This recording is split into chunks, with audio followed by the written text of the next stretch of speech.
Provérbio de Salomão, capítulo 24, versículos 3 e 4, nós vamos ler introdutoriamente, depois nós vamos ainda ler outros textos no decorrer da mensagem. Livro de Provérbios, capítulo 24, versículo 3 e versículo 4. Com a sabedoria se edifica a casa, e com o entendimento ela se estabelece. E pelo conhecimento se encherão as câmaras com todos os bens preciosos e agradáveis. Diga assim: Senhor, fala comigo nesta noite. Eu preciso ouvir a tua voz para me animar, para me edificar, para me corrigir, para mudar a rota da minha caminhada. Eu preciso do Senhor. Fala comigo.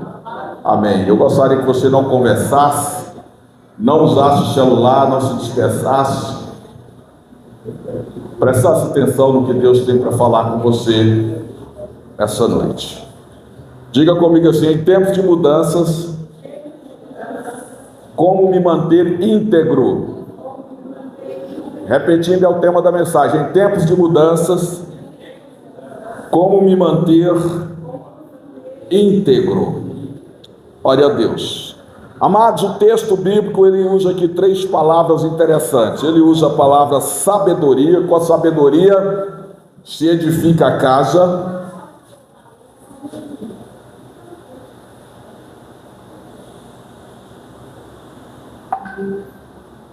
E com o entendimento ela se estabelece. E pelo conhecimento se encherão as câmaras com todos os bens preciosos e agradáveis. Eu tenho aqui a palavra sabedoria, eu tenho a palavra conhecimento e tenho a palavra entendimento. Aparentemente são palavras sinônimas e às vezes na Bíblia elas vão aparecerem como sinônimas. Mas a gente precisa observar muito o contexto em que elas aparecem, porque, na verdade, elas representam atos, atividades um pouco diferentes. Então vamos entender aqui de trás para frente. A palavra conhecimento que aparece no versículo 4. E pelo conhecimento se encherão as câmaras com todos os bens preciosos e agradáveis. O que é conhecimento? Conhecimento é a posse de informações e fatos. Quando nós temos a informação de algo, nós adquirimos um conhecimento a respeito daquilo. Por exemplo, você vai para a faculdade, vai fazer um curso de pedagogia, você vai adquirir conhecimentos a respeito da área pedagógica, da área educacional, da arte de ensinar, a metodologia de ensino, as filosofias de ensino, os aspectos sociológicos do ensino, da educação. Então você adquire conhecimento nessa área. Quando você vai para qualquer uma outra faculdade, você vai adquirir conhecimento a respeito daquilo. Porém, nós temos aí a questão do entendimento. A palavra entendimento, o que é? Ela é a capacidade de compreender o significado desses fatos. É vendo o que, o como e o porquê. Isso é entender. Por exemplo, eu conheço a Constituição Federal, mas eu entendo a Constituição Federal. A gente sabe que muitas das vezes nos ramos do conhecimento, a gente precisa fazer um tipo de especialização. A especialização visa o quê? Visa o entendimento de uma determinada área, um aprofundamento para você entender de fato. Às vezes a gente pode conhecer muita coisa, mas não entende todas as coisas. A gente entende algumas coisas. Então esse entender, ele exige uma busca mais aprofundada de como se deu aqueles fatos, do porquê se deu aqueles fatos para que se deu aqueles fatos ou aquela informação que você obteve. E por último, nós temos aqui a palavra sabedoria. A palavra sabedoria é saber o que fazer com base no conhecimento, no entendimento que você adquiriu. É aplicar o princípio certo na situação certa. Eu digo que a sabedoria é a capacidade de tornar o conhecimento, o entendimento em algo palpável, em algo material, é fazer acontecer, é realizar algo que realmente vai beneficiar alguém ou as pessoas. Então, não adianta eu ter conhecimento e ter entendimento se eu não tiver sabedoria, porque a sabedoria é aquela capacidade que eu adquiro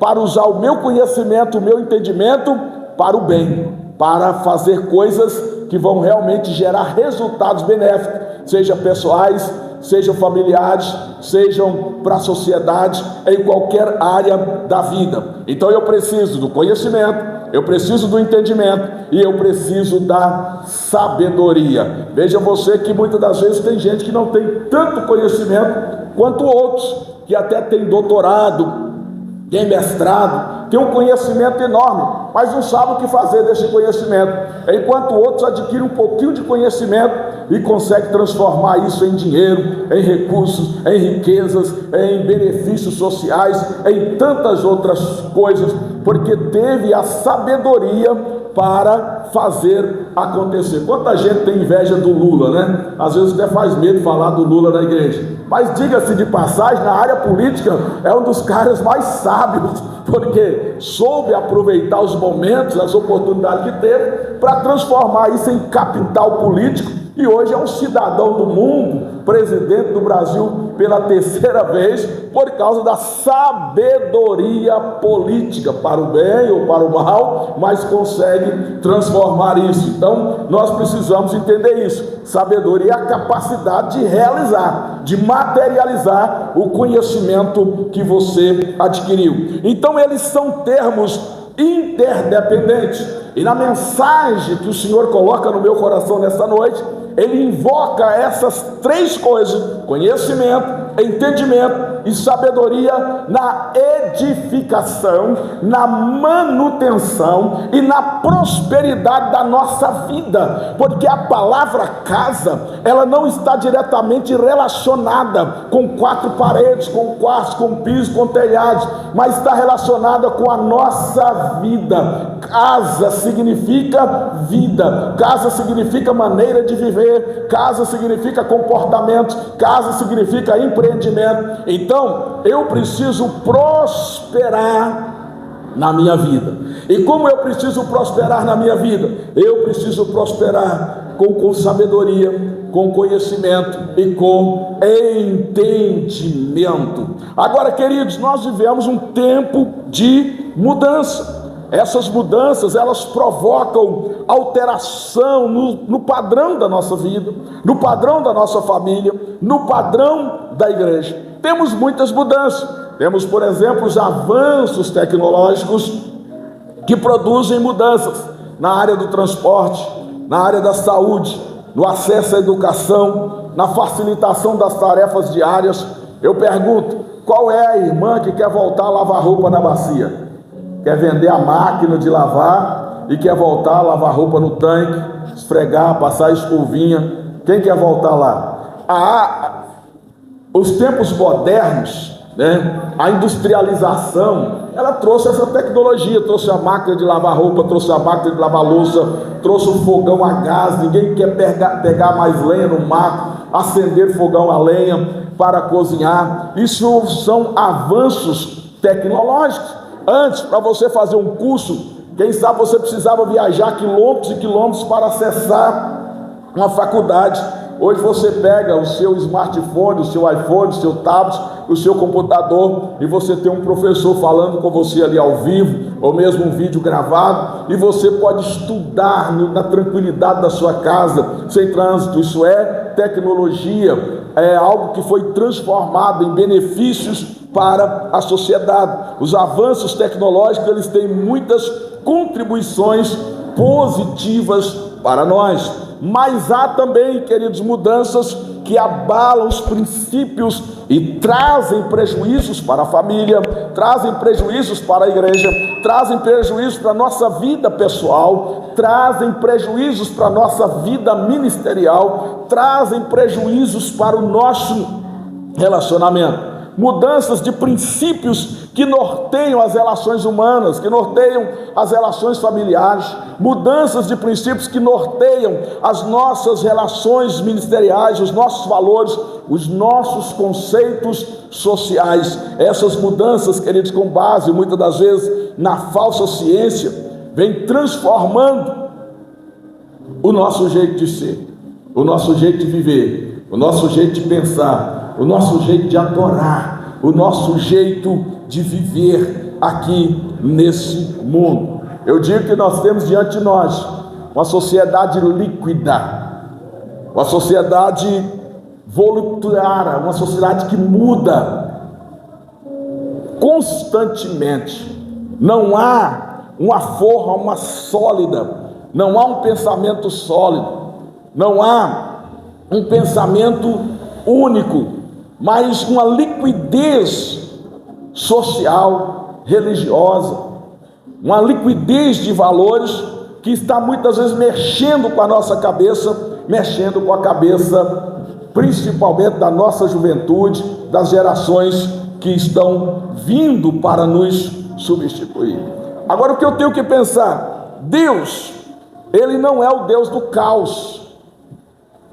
Deus, Ele é o Deus da ordem. Veja que a terra era sem forma e vazia, era um caos. Deus, Ele chamou que o universo à ordem. Deus organizou as coisas. O texto diz assim, havia trevas sobre a face do abismo. Aí eu digo para os alunos de teologia que Deus não criou as trevas, mas que na ausência de Deus as trevas acontecem. Trevas é ausência de luz. Você não pode produzir trevas. Você vai produzir trevas? Não. Você tira a luz, as trevas estão presentes. Então treva é ausência de luz. No mundo espiritual, na nossa vida, trevas é ausência de Deus. Quem não tem Deus é a própria treva, né? Quem não tem Deus vive nas trevas. Então, queridos, o que acontece? Nós, como igreja do Senhor Jesus, nós como crentes do Senhor Jesus, nós temos o papel de chamar essa sociedade à ordem. Nós não podemos ser induzidos pela volúpia social, nós não podemos, queridos, ser induzidos por essa liquidez de comportamento, mas nós precisamos ser o ponto de resistência e restabelecimento da ordem, em o nome daquele que nos criou, em o nome daquele que nos chamou, em o nome daquele que nos financia como homens e mulheres, aleluia, vocacionados para revelar a sua glória e o seu poder. E aí vem a pergunta: como podemos nos manter íntegros diante dessa avalanche de mudança social, diante da corrupção dos valores que nós observamos a cada dia? Como eu vou manter a minha vida íntegra? Como eu vou manter a minha casa íntegra? Como eu vou manter a minha família íntegra? Aí eu quero chamar a sua atenção para algumas coisas que nós podemos fazer. A primeira delas é identificar os desafios que essas mudanças nos proporcionam. Eu disse identificar os desafios. Eu falei de conhecimento. Conhecer é preciso para reagir. Eu não posso reagir àquilo que eu não conheço. Toda batalha, toda guerra, toda reação exige o conhecimento da causa, exige o conhecimento do que está provocando aquela situação. Agora, o que eu digo sempre para a igreja? Nós temos velhos problemas envolvidos em nova roupagem.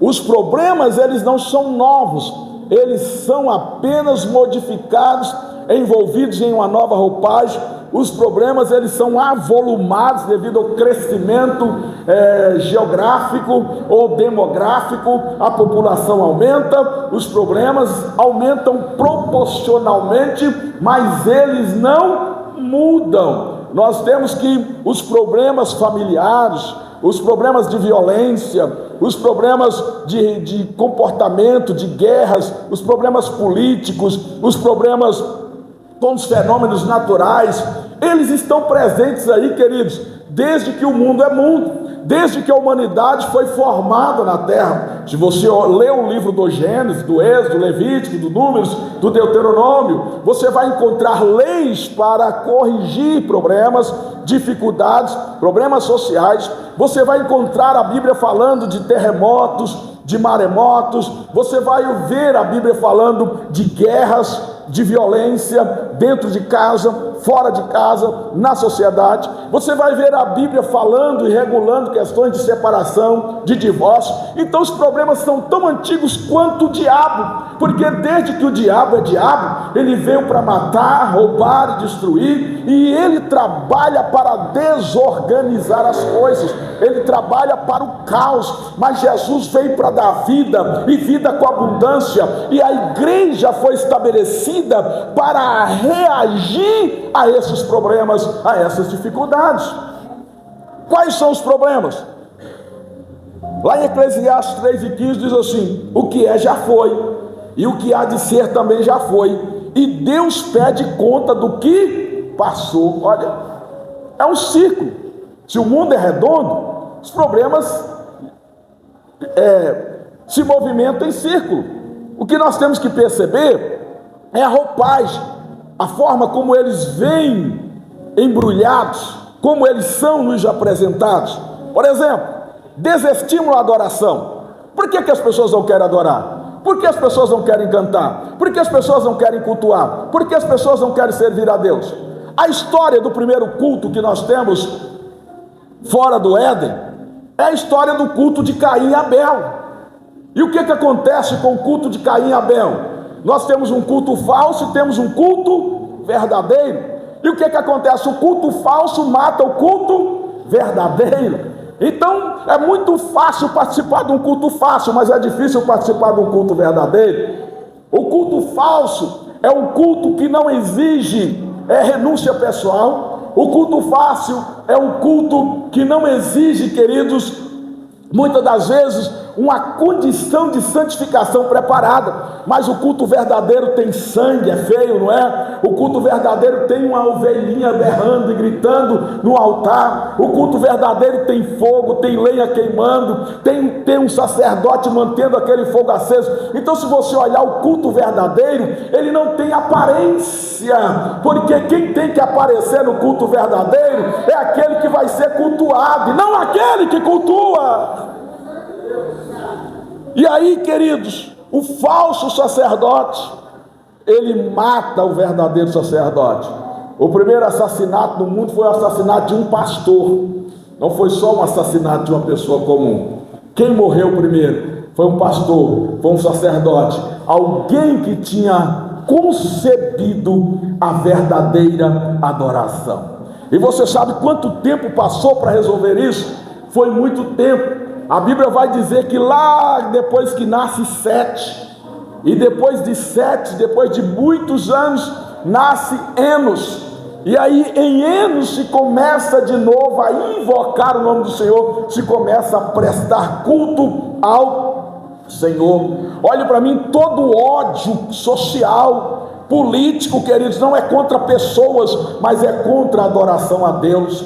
O que enraivece o diabo, o que faz o diabo ficar endemoniado, é você cultuar a Deus de verdade, é você adorar a Deus de verdade. Está na prova, mas está adorando, aleluia. Está abençoado, está adorando. Está na luta, está adorando. E não é uma adoração aparente, mas é uma adoração verdadeira. É uma adoração, queridos, onde há a morte do adorador, para que apareça aquele que é adorado.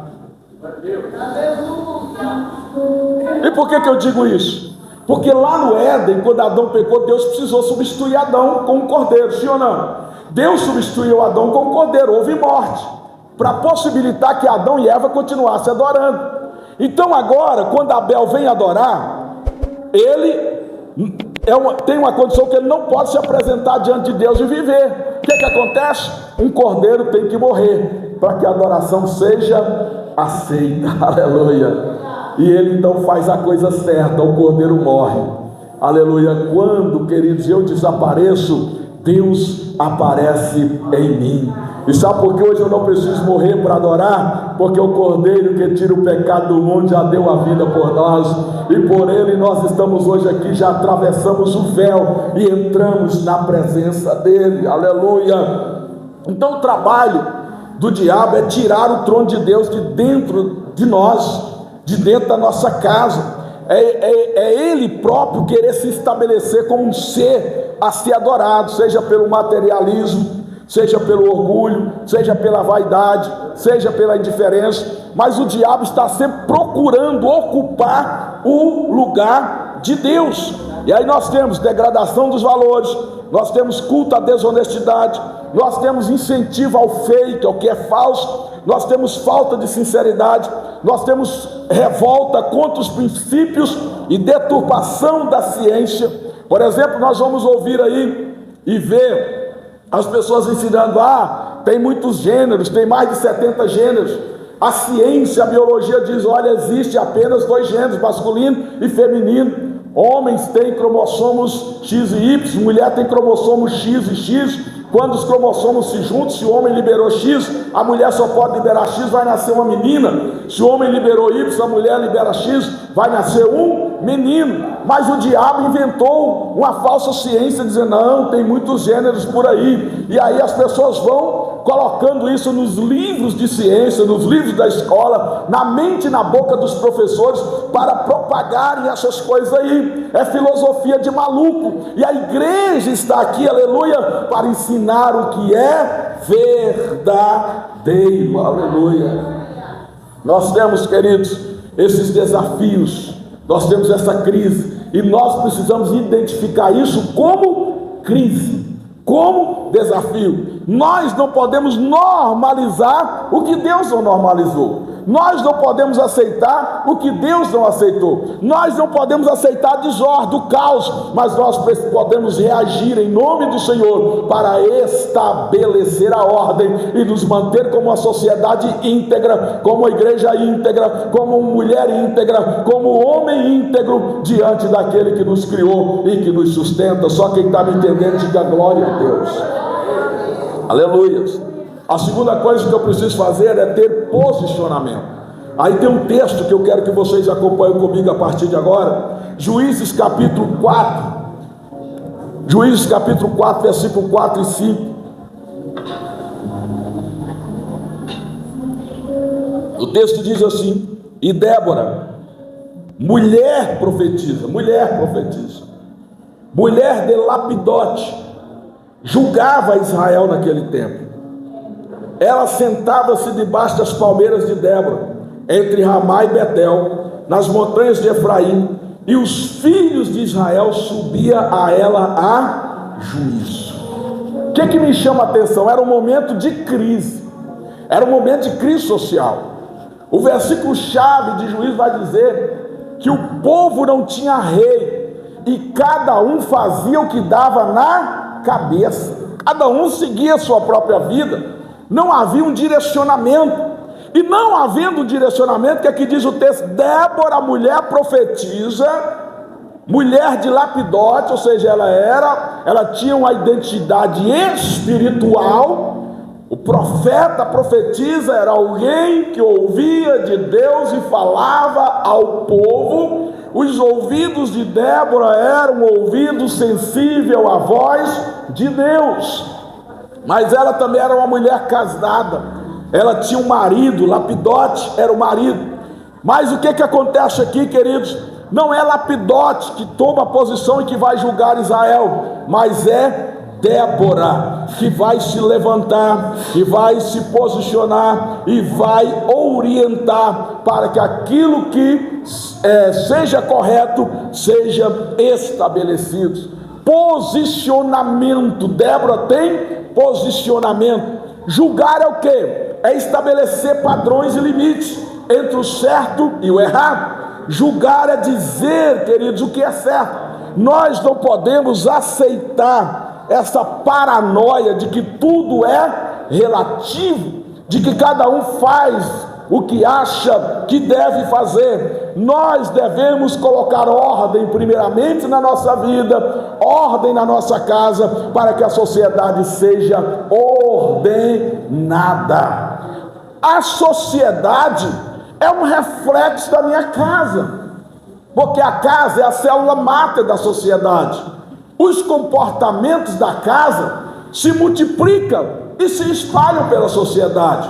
O comportamento da casa interfere no comportamento da igreja.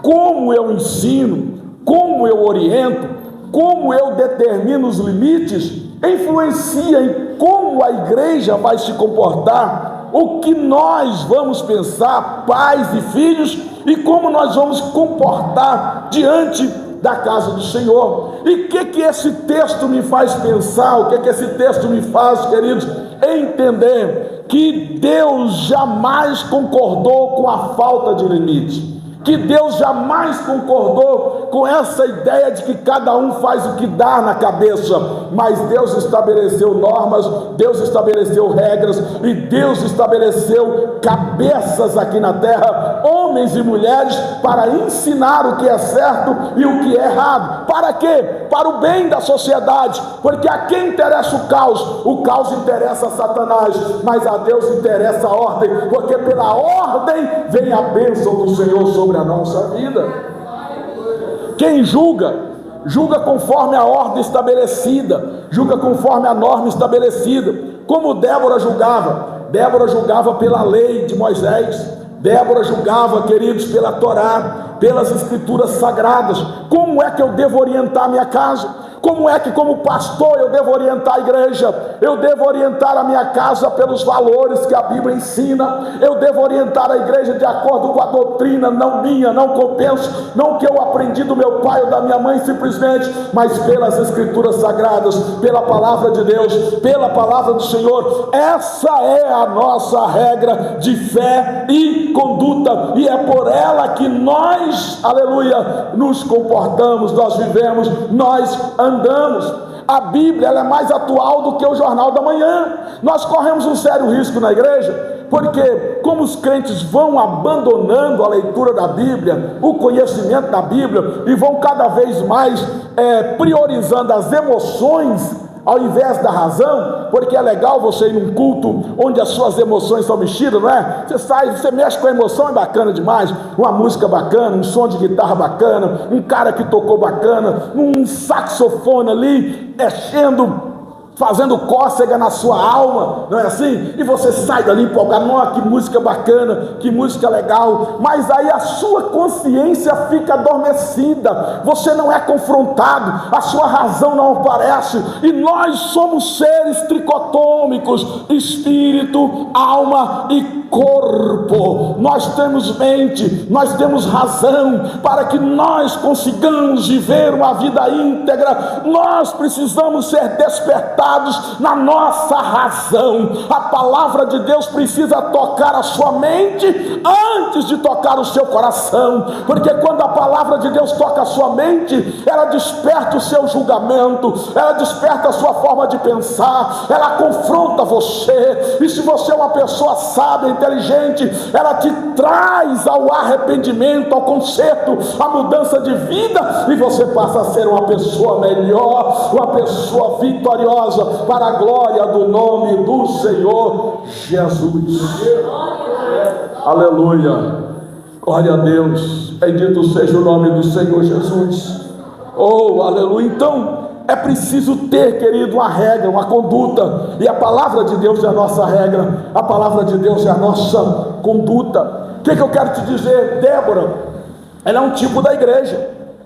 Olha para mim, Débora é um tipo da igreja. E a igreja, ela precisa se posicionar.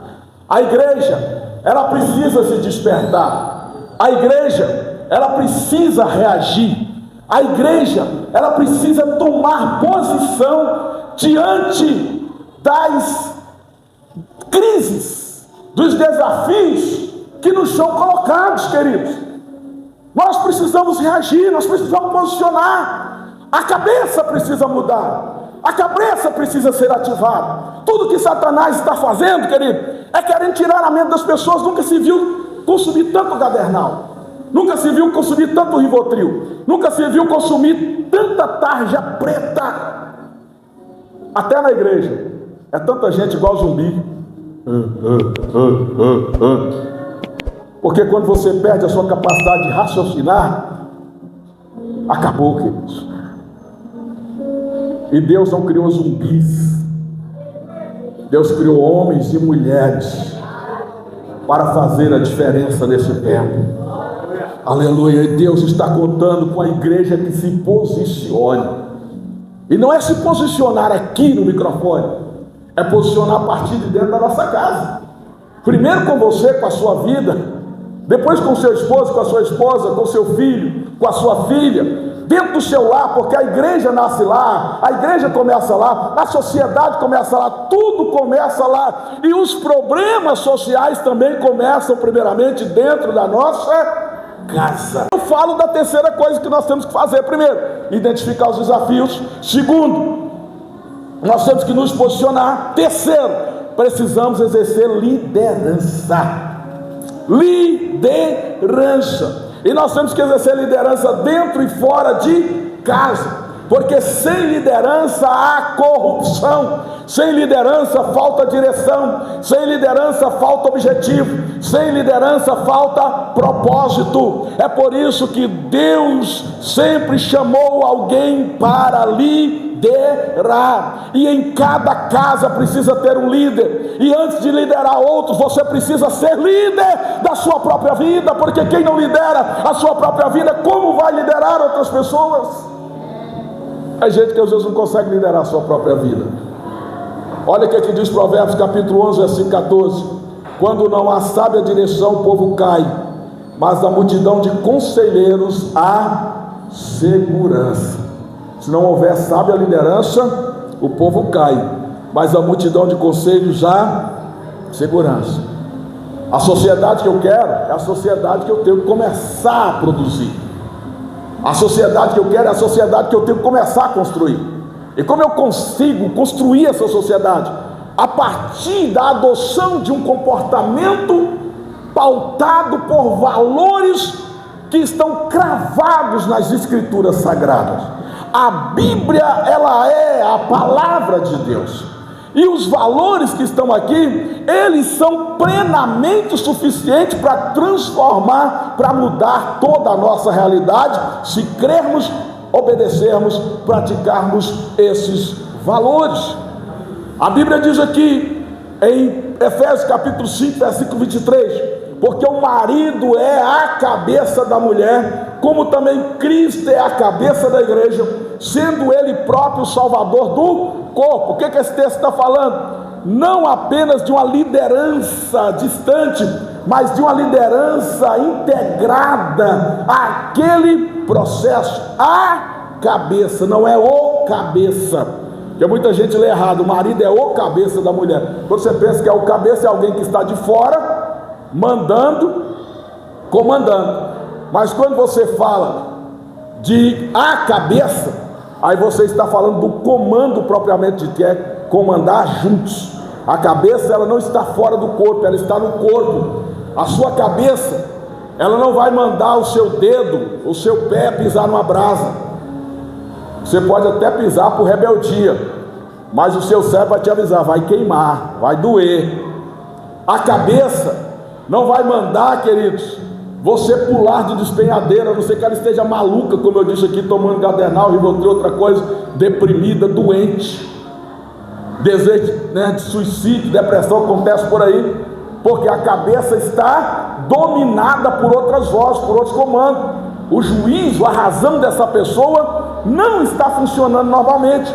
Mas aqui a cabeça, como parte do corpo, ela é a salvadora do corpo. Por isso a Bíblia diz: como Cristo é a cabeça da igreja, sendo Ele próprio o salvador do corpo. A transformação social exige que nós, maridos, exerçamos essa função de a cabeça dentro do lar, dentro da casa. Quantas mulheres sobrecarregadas porque a cabeça não consegue conduzir, a razão está prejudicada, e aí elas são sobrecarregadas. Quantas casas desorganizadas porque o marido é um mudo dentro de casa, não consegue falar, não consegue orientar, não consegue dar diretrizes. Quantos lares, queridos, desorganizados por causa de ausência de uma direção. Não havendo sábia direção, o povo se perde. Mas quando a cabeça pensa, raciocina, o corpo é bem dirigido, o progresso vem, a prosperidade vem. Se nós não formos líderes na nossa família, na nossa casa, na nossa própria vida pessoal, queridos, como é que nós vamos ser líderes na sociedade? Se nós não conseguimos resolver o problema dentro da nossa própria casa, como é que nós vamos resolver o problema fora da nossa casa? Tem muita gente que é governador, é político, é delegado, mas não consegue dirigir a sua própria casa. E não existe uma fórmula mágica de resolver problema. Existem princípios, diretrizes, práticas que nós precisamos obedecer e fazer para que essas crises elas sejam resolvidas. Então preste atenção comigo. Por que a gente olha para a sociedade e pensa assim: quem pode ser o presidente dessa nação? Quem pode ser o governo dessa nação? Quem pode ser o prefeito dessa cidade? Quem pode ser o vereador dessa cidade? Quem pode ser o juiz? E aí a gente fica sempre: vou votar no menos pior, vou escolher por causa disso e daquilo, porque a gente não consegue enxergar uma liderança propriamente dita. Porque se nós perdemos a capacidade de liderar 5, 10 pessoas, que é uma família, como é que nós vamos liderar milhões? E aí a gente tem essa bagunça que a sociedade está virando, porque estamos abrindo mão de uma responsabilidade que Deus nos deu, que é liderar a partir da nossa casa.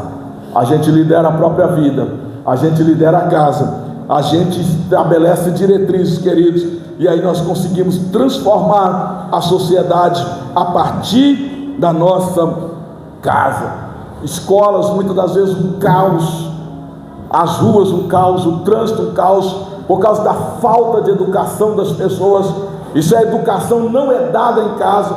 Se não somos ensinados a obedecer regras dentro de casa, como é que vamos obedecer fora dela? Quantas das vezes a gente quer ganhar no grito, ao invés de termos sabedoria para que as coisas funcionem como elas devem funcionar? Então, queridos, nós vemos uma liderança por meio de imposição, por meio de violência, por meio de armas, por meio de tantos outros métodos, que não pelo conhecimento, que não pelo entendimento e não pela sabedoria. E Deus quer que a nossa liderança sobressaia pelo conhecimento, pelo entendimento e pela sabedoria, porque isso vai provocar uma verdadeira transformação e benefício para a nossa vida. Olha o que diz o apóstolo Pedro, no capítulo 2 e 9 da sua primeira epístola. Ele diz: mas vós sois a geração eleita, o sacerdócio real, a nação santa, o povo adquirido, para que anuncieis as virtudes daquele que vos chamou das trevas para a sua maravilhosa luz. Sabe o que eu entendo aqui? Que a liderança social, ou a falta de liderança social, ela reflete a falta de liderança espiritual. Olhe para mim, talvez eu seja criticado, mas eu vou ser enfático. A própria igreja no Brasil vem virando uma bagunça. Não se respeita regras, não se respeita normas, não se respeitam nem os estatutos que eles criam, não se respeitam nem os regimentos que eles criam. O materialismo, o interesse próprio sobrepõe as escrituras, sobrepõe a palavra de Deus, sobrepõe ao bem das pessoas. transformam muitas das vezes a igreja em um antro de materialismo e com objetivo completamente diverso daquele para qual a igreja foi estabelecida, e isso produz crise, liderança espiritual. Mas o que o apóstolo Pedro está dizendo? Vós sois a geração eleita, o sacerdócio real, a nação santa, o povo adquirido, para que anuncieis as virtudes daquele que vos chamou das trevas para a sua maravilhosa luz. Queridos, diga comigo: virtudes, virtudes. E aí alguém vai dizer nos adjetivos: boas virtudes, más virtudes, porque lá fora o diabo impregna as más virtudes. É o roubo, é a violência, é o adultério, é a prostituição, são as drogas, são tantas coisas para prejudicar a sociedade. Aí você vai para o sistema político, é a corrupção. Você vai para o sistema de segurança, tem corrupção. Você vai para todo lado, são as más virtudes. Mas olhe para mim, igreja, o Senhor está dizendo: vocês foram levantados para se posicionarem, para liderarem uma mudança, como? Anunciando as virtudes daquele que vos chamou das trevas para a sua maravilhosa luz. Aleluia, glória a Deus. Pastor, mas como que eu vou fazer isso? É tão difícil. Olha, Débora, ela exerceu liderança, uma liderança contra todas as possibilidades, contra os protocolos sociais da época, mas por ela estava cheia do Espírito Santo de Deus. Porque naquele tempo, queridos, a mulher não pode falar, a mulher não pode se manifestar. Naquela cultura patriarcal ali, ela não podia exercer talvez aquela função, mas no caos estabelecido, ela deu ouvido à voz de Deus. Deus falou com ela, ela disse: Lapidote, eu peço a tua bênção, você é meu marido, mas Deus falou comigo e eu preciso julgar a nação de Israel. Lapidote deu a bênção para ela, ela estabeleceu um tribunal ali, debaixo das palmeiras, chamados palmeiras de Débora, e todos que tinham um problema, tinham uma dificuldade, tinham um desafio, tinha algo a ser resolvido, vinha diante de Débora, e Débora tinha uma palavra de Deus para aquela nação, para aquele povo, e ela então demonstra, querido, um caminho de libertação para o seu povo. Olhe para mim, Deus quer libertar uma geração, Deus quer levantar uma geração de homens e mulheres, de pais e de mães e de filhos que ouçam a sua voz, aleluia, e que criam a solução para os desvios que estão implodindo essa sociedade. Deus quer levantar você como uma liderança em tempos de mudança. Se posicione, assuma o seu papel de liderança e seja um instrumento de transformação social nesses tempos de crise. Só quem está me entendendo, diga glória a Deus. Aleluia, glória a Deus. Queridos, a quarta coisa que nós precisamos ter é aparelhamento estratégico. Aparelhamento. Nós temos uma guerra, não tem como fugir da guerra, é guerra mesmo. Nós estamos diante de uma guerra, estamos diante de uma batalha. Nós não podemos evitar essa guerra, nós não podemos evitar essa batalha. Nós temos que enfrentar essa batalha e nós vamos vencer essa batalha.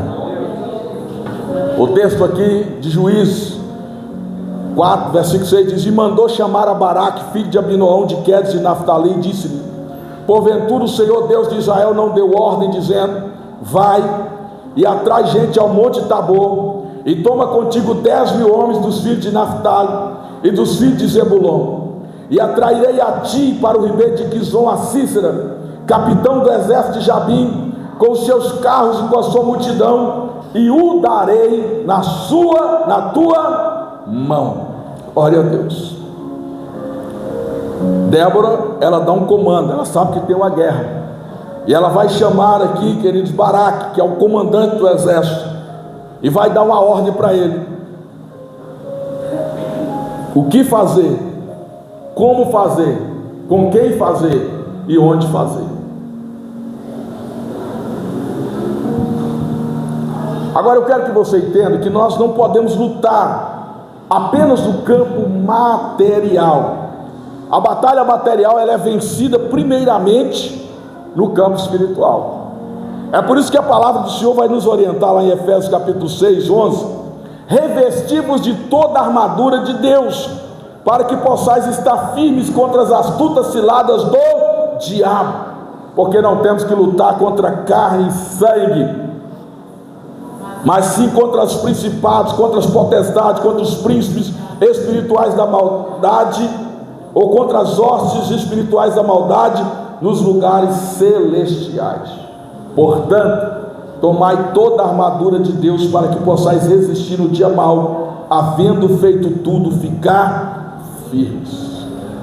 Queridos, a nossa reação física, material, ela não é capaz de vencer os problemas que nós temos diante de nós. Nós precisamos entender que a guerra material ela é vencida antes no campo espiritual. Quando Débora ela manda o seu comandante ir enfrentar aquela guerra, o que ela diz? Vai e atrai gente ao monte Tabor e toma contigo 10.000 homens dos filhos de Naftali e dos filhos de Zebulon. Sobre qual comando, sobre que ideia ela libera essa ordem? Ela diz: porventura o Senhor Deus de Israel não deu ordem, dizendo. A palavra, o comando maior vinha de Deus. Toda mudança, toda reação, toda a nossa resistência, ela somente vai ser efetiva se nós estabelecermos comunhão com Deus e ouvirmos a sua voz, para que nós tenhamos vitória em nome do Senhor. Pastor, o que nós precisamos fazer? Me escute por favor nessa noite, igreja do Senhor. Primeiro, restabeleça aquele cantinho da oração lá na sua casa. Restabeleça o tempo, os momentos de oração nessa casa abençoada que Deus te deu. Oração é coisa pessoal. Oração é coisa do nosso quarto. O que a Bíblia manda? Entra no teu quarto, fecha a porta, aleluias, e o teu Pai que ouve em secreto, Ele te ouvirá e te atenderá. Troque o celular pela Bíblia na hora de deitar, do levantar, das refeições. Larga essa miséria de celular que está te matando, que não te deixa assistir nenhum culto.